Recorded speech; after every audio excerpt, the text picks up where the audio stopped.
from the Milky Way galaxy, the solar system, planet Earth, North America, the United States of America, the District of Columbia, Washington, D.C., to be specific. Hello, everybody, and welcome to another episode of, I don't know, what is this, Agree to Disagree? I don't know. Ford, what do you think? Agree to disagree? It's whatever you want it to be. Let's It's your agree. YouTube channel. Let's agree to agree. Here, we'll make it a little taller so we can get your full cap in there. Lean in. Show them what that cap says. Oh, so that's the news to share cap. News, the number 2, share.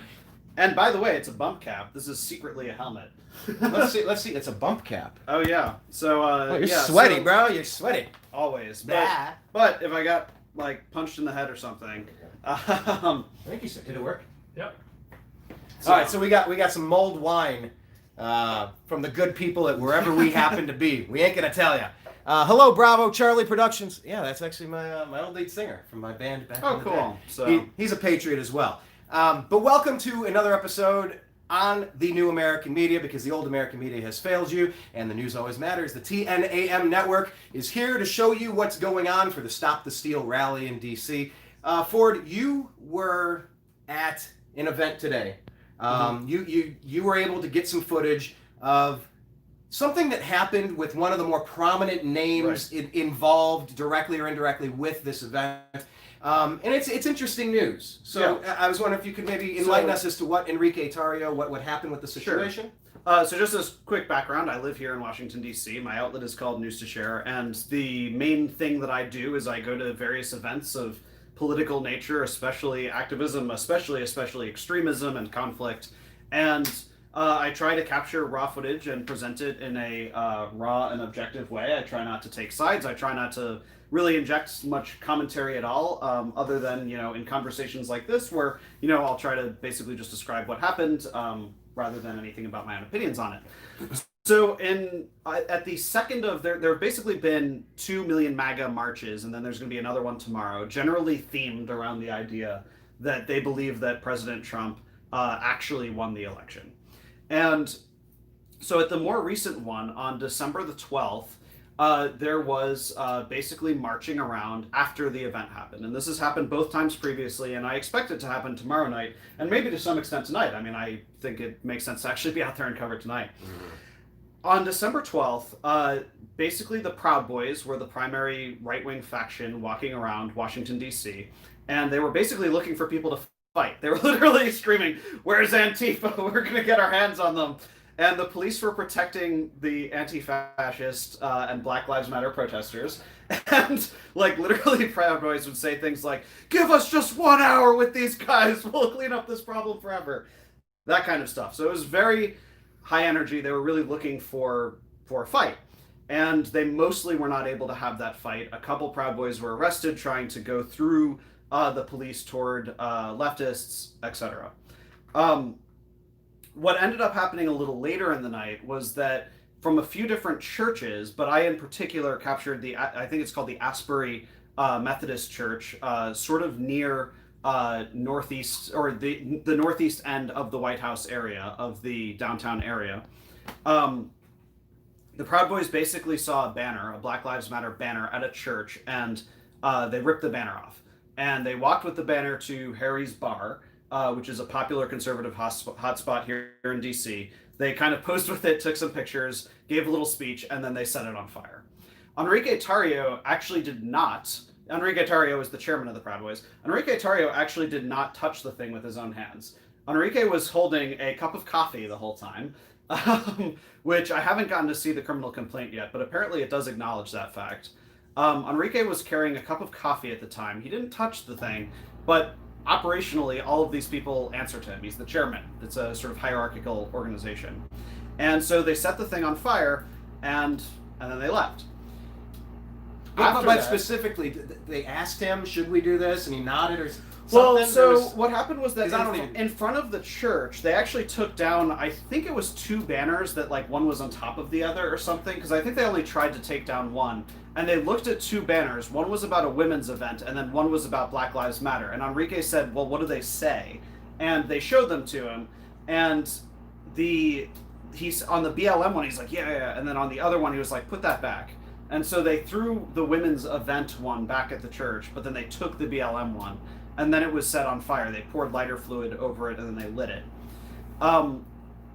So, on on the following days, there was controversy about this. People were calling it a hate crime, including that the police and the mayor made that comment. They were using some photos and video that were taken at the scene in order to say we're looking for these suspects. And Enrique posted to Parler, "I take full responsibility. I set the banner on fire." Factually, it's not true. He actually didn't. But I think that the way that most people would interpret that is that Enrique is trying to take the fall for his guys. And so he posted that, and then he also posted some memes. One of them was a meme portraying Goofy wearing a Proud Boys outfit, and it said something like, it was captioned like, "Police say, you can't light a BLM banner on fire. That's a hate crime." And then it portrayed Enrique Tarrio as Goofy saying, "I'll fucking do it again." So fast forward to yesterday, Enrique decides, "I'm going to come back to Washington, D.C. Where's he based out of? Perhaps to do it again. Perhaps to do it again. I believe he's based out of Miami. I could be wrong about that, but I believe that he's based out of Florida. Flew in when he lands. So he flew to Florida, and my understanding, I got a little bit more clarity about this today. My understanding is that, so he either flew in through Dulles or Reagan, but either way, those are in Virginia, but on the border. And the way that it was explained to me was that they were actually in a car from the airport, and as soon as they entered DC, that they were pulled over and arrested. Enrique also clarified, and I had not heard this or seen this information anywhere else, so I'm going to say Enrique said, but it may or may not be true, Enrique said that the arrest was at gunpoint last night. Okay. He said that like in my video, a couple hours ago. But so it's a little ahead of myself. But okay, you know where you're going with this. Right. Hold your train of thought. But you said the video you posted. Tell people where to check your video out. Right. So that would be the News to Share YouTube channel, News to Share on Facebook, and then at Ford Fischer on Twitter. Gotcha. So continue. Right. So last night Enrique was arrested. At first there was a little bit of chaos about this because he was on the phone with a reporter, and that reporter, he apparently said like, "Oh, hold on, we're getting pulled over," and then they heard the reporter heard the sounds of the arrest, and when they first tweeted it, they said this might be a stunt, but I think I just heard Enrique get arrested, like on the phone. And then it was a different activist, a different right-wing activist who confirmed it online, and then finally the DC police started responding to questions from reporters with a very brief statement. And their brief statement basically explained, "We arrested him on a warrant for destruction of property under $1,000, which is a misdemeanor worth 6 months in jail as a maximum. And that when he was arrested, he was in possession of two what they call high-capacity feeding devices. In standard language, it was a mag. It was 2 rifle mags. DC considers, by the way, high capacity to mean 10 rounds or more. Right, like a standard. 10? That's 10. standard. That's like a standard Glock would be considered like a high capacity mag. All right, if your car has more than 4 tires, right? Yeah, if it's or more than 3 tires. You're like, right? Isn't that like everything? Yeah. So leave the training wheels at home, guys. That would be a high capacity bicycle. If it wasn't live, I'd be like, cut that. No. No. Look. So he was arrested for the destruction of property, and then he had 2 high capacity mags. And he was this morning I basically went to the court. I was watching the thing online, tracking when basically he would be let out. In DC, they've pretty much eliminated cash bail. They only use it in cases where somebody is from out of state. They're picked up on like a Maryland warrant or something. Sometimes they let them do cash bail and then go resolve their warrant. But generally speaking, DC doesn't do cash bail. And that's because they just save a lot of people. Yeah. Don't have So money I mean, for it, even it's like unfair. felon in possession of firearm, even like assault with deadly. They just let them all out? People, not everybody. Like homicides, tend not to be, So everything but a homicide, they just let you out. But pretty severe crimes tend to be released on own recognizance, and then they tend to really focus on the terms of release. So when I've been at these things for activists before, the debate between the prosecutor and the defense lawyer, the public defender, who has to defend like 80 people, and like what like. But it's a cattle call. The debate tends to be about the terms of release. So in the case of this court hearing, by the way, I wasn't in the courtroom, but I was able to get access to the remote feed. So I was able to watch it. But by the way, just fun fact, I think this should be constitutionally challenged. It is illegal because they consider the the inside of a courtroom, it's illegal to film, even though you can access during COVID the courtroom remotely, like in the same way as you can attend it, it is illegal to then take like a screenshot of that or record it and then post it on the internet, right? So I actually was able to watch on my phone the court proceeding, but if I had screen recorded it and posted it to YouTube, like I could be arrested. Like I think that honestly, I think that's wrong. Like as a matter of just like, you know, constitutionality, like I tend not to dive into like political opinions, but I tend to advocate for press freedom stuff. I think, you know, that's a problem. But in any event, I was able to watch the thing.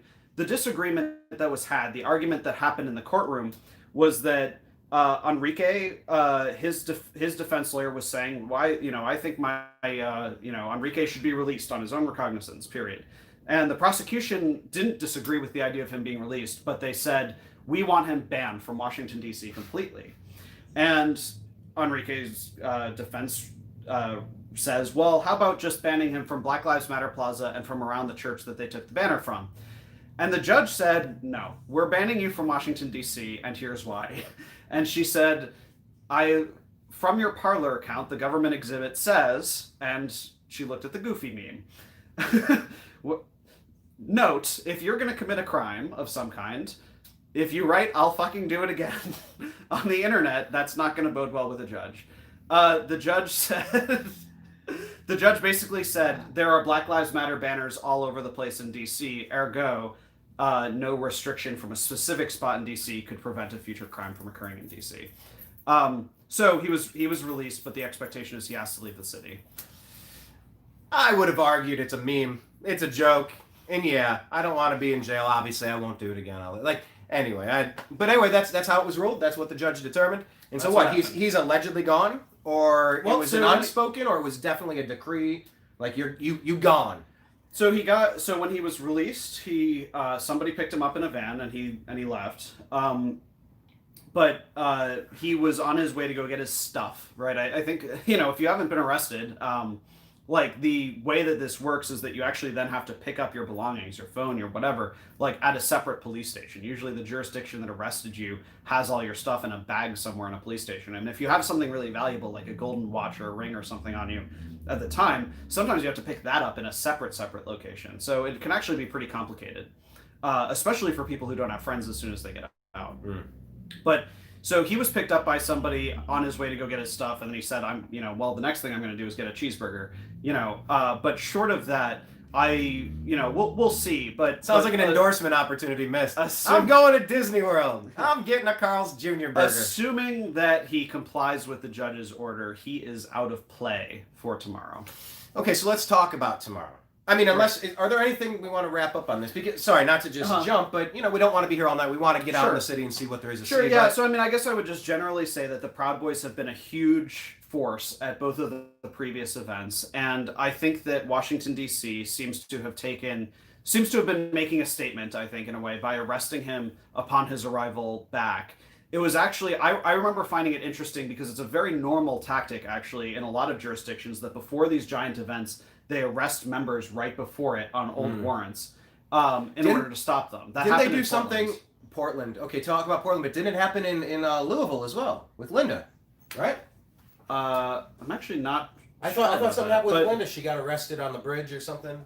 Well, okay, yeah. I mean, so Linda what Brian is referencing is that Linda Sarsour led a march, and they arrested them like before they got to where they were going, and so the civil disobedience arrest happened early.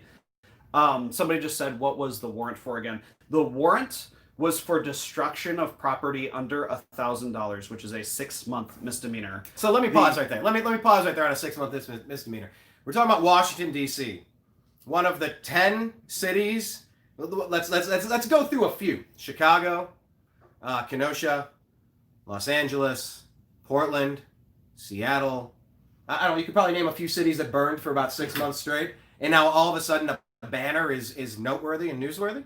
It seems a little out of balance. Like, so, yeah. Full-on riot versus how dare you touch I would say that it really depends on how... It depends on what you're comparing it to. So, for example, and I can use this example with... Like maybe burning down Rodeo Drive and smashing all the windows and stealing all the contents versus... a ban... To make a comparison, an individual who was charged in connection with the destruction of the Albert Pike statue, who was a Confederate. He was a Confederate general. The statue was actually celebrating his Freemasonic service or participation, but it was pulled down by activists because of his Confederate background. And there was an attempt to take down the Andrew Jackson statue. A person who was implicated in both of those currently faces 30 years in federal prison. Right. So, and that was the result actually of Trump's executive order saying go hard on these people. So, I mean, of course there are varied outcomes. You could compare you could cherry pick any two cases and say, oh, they're tougher on this side or they're tougher on that side. I'm not going to try to say that I just feel like DC let a lot of rioting happen this year. They turned a blind eye to it, if not straight out endorsed it. Yeah, so I'm not endorsing that claim, but I'm not unendorsing it. I'm just going to say I'm going to offer no comment on that. But in any event, I think that a distinguishing factor about it was that Enrique took responsibility for it. They posed for photos, all that sort of stuff. It's a lot harder to arrest people who wear masks and are trying not to be identified, right? I think in the case of the Proud Boys, they took the thing and they said, let's take pictures, and let's talk about it online. And that definitely changes the game as it relates to making it easier for the police to go get you. I would also just say generally, by the way, it is not typical for somebody to serve the maximum amount of time, right? When somebody is arrested on a misdemeanor, I mean, I would just say statistically, it's unlikely that he's going to serve additional jail time related to that crime, right? Somehow it'll be resolved, either by plea or whatever. Like, even if he went to trial and was found guilty, like in DC, I wouldn't think that would be a severe penalty. Moving forward, though, to tomorrow. Yes. The Proud Boys have generally been a big presence at these events. They wear the black and gold, and that they have had really like 1,000 people or so each time. Like, that's a huge right-wing force as it relates to Washington, D.C. Tomorrow they have said that their intention is to wear all black, essentially mimicking Antifa, which will certainly create a confusing situation if they actually do it. So we'll see about that, to be totally honest. But I expect really big numbers tomorrow, really big numbers of Proud Boys. And honestly, my experience has been that when there isn't leadership, this applies to any movement, but when there isn't leadership, sometimes that can make things more chaotic. So the removal of a chairman, in my mind, probably is not neutralizing to that movement so much as it is just neutralizing of their sense of leadership. So it could be destabilizing in a way. It could be destabilizing tomorrow. I honestly have no idea. And maybe a frustrated overcompensation on the other side. Who knows? Perhaps. Time will tell. But the president has called people here. He says he expects. What was the exact verbiage that he used? He said. He said it's going to be a wild protest, and so wild. So what does that mean? After Trump said wild, the organizers started actually using the website wildprotest.com to advertise it. So, I think that sounds like a Girls Gone Wild thing. And there are a lot of ways that could go. So, I mean, at the moment, in order to force it to a vote, you need one congressperson and one senator. At the moment, the Republicans have a little over 100 congresspeople and 11 senators who are interested in participating. So, it's probably going to be forced to a vote, and that's probably going to put every single congressperson and senator on the record about their position on this. Realistically, I think that if significantly more than 11 senators were going to object, we probably would have had more than 11 senators stating their intention to do so. And even Ted Cruz, in his statement, it said that he realizes this will probably fail. The question is basically, procedurally, what will that look like, and how will President Trump react? Trump has said Pence can turn this around, but it looks like Senator Grassley is going to actually conduct the hearing. So the vice president is the president of the Senate. And so in the absence of Pence, it's supposed to go to Grassley, I guess. So, I would invite you to read more about that to get like more into the weeds of the specifics of what websites do you read? What do you like? Who do you like these days? When you scroll, what are a few that you go to? So I really like Associated Press and Reuters. I mean, in terms of like the actual like ethics that I try to follow, of course I have my own style that's very, very video based and especially live video based. But in terms of the actual like reporting ethics, those are the outlets I trust. For other stuff that I would find on a variety of other outlets, I tend to find that the more local is better. In other words, Fox 5 is better than Fox. NBC4 is better than NBC. That's just my personal opinion. Vote local, kind of. I just think that when you're closer to the thing, you can talk more accurately about the thing. That's fair. And so by contrast, like when I see people on CNN talking about the situations that I'm at on the street, I'm like, oh, they're getting everything wrong. And it's not because they're lying. It's just because they're just right there. And in some cases they don't know what they don't know, and there's a lot of intentional. I'm not saying that CNN never lies. I don't want to be Ford Fischer. Are you saying that CNN never lies? But I mean, honestly, I think that there can just be the further you are from the thing you're reporting on, I think the more disconnected you are from it. That's true. The less ability you have. And I'll tell you this much: being headquartered with the New American Media, being in Louisville, Kentucky, for the past year or so, we had a finger on the pulse of the Breonna Taylor situation for a long time, and that's Ford. Actually, I knew you for years, but you only recently. Did we meet in person, and you came out and stayed at the homestead while you filmed several different events in Louisville? The NFAC, 4 or 5 times. Yeah, so the stories I was getting was very different from what was being put out by LeBron James, by CNN. The story that you heard is very different from what I was hearing, talking to local reporters, talking to people familiar with the situation, and the whole story still isn't even out yet, by the way. But the information I was privy to, I don't even really talk about it because there still hasn't been the full investigation and the fact-finding of confirming all the stuff that I've heard. So I really kind of keep it to myself. But the narrative that was out there is very different from what a lot of people were saying.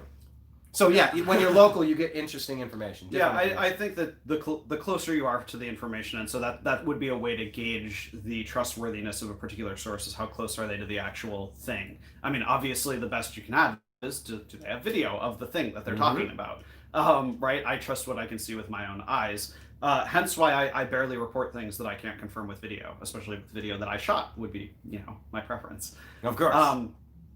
In terms of tomorrow, I think that the morning is set to be probably pretty tense. I think that most Trump supporters view tomorrow as the sort of the last stand. I think. Essentially is like this is it. If Congress certifies this, right? If Congress certifies this, then it's over. I mean, if there's a certification, because the electors they're putting forward their recommendation. They had the vote, the popular vote in their state. Then they decided on their electors. The Electoral College voted on who they're going. That's being submitted for approval. That's not a rubber stamp. It's usually a rubber stamp, but it's technically open for one more. Yeah, this is the final stop. Right. Tomorrow. So assuming that it is certified, the Stop the Steal effort, I think, is going to be really at a crossroads about where do they go from there. So I mean, they could continue to hold protests about it and say we think that the inauguration of Joe Biden is illegitimate, but functionally, it seems to be the last sort of legal stop to prevent it. Okay, I see you have a commenter who said, "What's up, guys?" Nothing much. Hey, don't assume our gender. Too soon? No comment. It's the mulled wine talking. I'm gonna see if I can get Ford to say no comment 5 times. We're at 2. No comment. The The comment that I just saw though was asking about pallets of bricks. Okay, let me just say something about the pallets of bricks hysteria that happens before every major event. In cities, people build things. In Washington, D.C., over the last 6 years of covering protests, I have found that basically, if you walk around the city for a while, you will find a pallet of bricks that are going to go into either a sidewalk or something's being built or something's being repaired, whatever. While I was waiting outside the courthouse, I made this exact same point to somebody, and I said, right across the... Somebody asked me about the brick thing. I said, right across the street, right there's a pallet of wood. Somebody could very easily... it wasn't bricks, but it was wood that you could pretty easily, go and take or whatever. I think that when people... So yes, I've seen that there was a viral picture today of a pile of bricks somewhere in DC. Yeah. I would really, really caution against, conspiracy theorizing about that sort of thing. I think it can lend to some funny moments, and on occasion it has actually contributed to violence that, there's just bricks and then people, take them. Or cans of soup. In 2014, I was at a protest that started really early in the morning, and there was this guy who was a Vietnam vet who had, a voice thing. That kind of I don't know what to say, a voice amplifier or modulator or something to get it out. And we went past this pile of bricks, and this guy goes, "Extra ammo." Cemented, no pun intended, in my brain. Um, Oh, this the line, puns are extra coming ammo. in, coming in But strong. I wouldn't make a mountain out of a molehill. Yeah, Extra ammo. that's the phrase. I would not believe that a pile of something like bricks indicates that there's some kind of conspiracy. But I'll tell you what, now I'm going to look for it. Now I'm going to be extra alert Right, for and it. then you're going to say, like, breaking, pile of rocks. Still so- smarter than Joe Biden. Oh, too soon? No comment. Too soon. Yeah, all right, we're up to 3 or 4 now. So I would be really cautious about that kind of reporting. Yeah. So I guess then, in general, you would expect tomorrow to be, I think it's as gonna the be- last stop, what, like, your finger on the pulse. This is your hometown now. It's finally on Yeah. your turf. This is Well, great. I would certainly say, you know, Washington D.C. is voted 90+% for Joe Biden. They voted 90+% for Hillary Clinton. The people here participating in this are not from Washington D.C. And while I would certainly say that leftists coming to counter demonstrate may certainly be coming from out of state, at least in terms of their way of framing it, like the way they talk about their counter protest, they talk about it as like, we're defending D.C. from people who are invading our city to subvert democracy and so forth. Like that's the way that they have been talking about. There are Cowans invading my city. Or Mongolians. So Yeah, it the would walls. really come full circle if they built a wall. So Well, you saw Antifa do that in their chop zone, their Chaz zone, right? So yeah. Instant border. Oh my God, you people are just the worst. Right, and then Trump tweeted like, "See, I was ahead of the time" or something like that. Look, so there's a view among leftists in Washington D.C. that the MAGA movement is basically invading tomorrow, and that they are engaging in community self-defense by counter-protesting, even with force if necessary.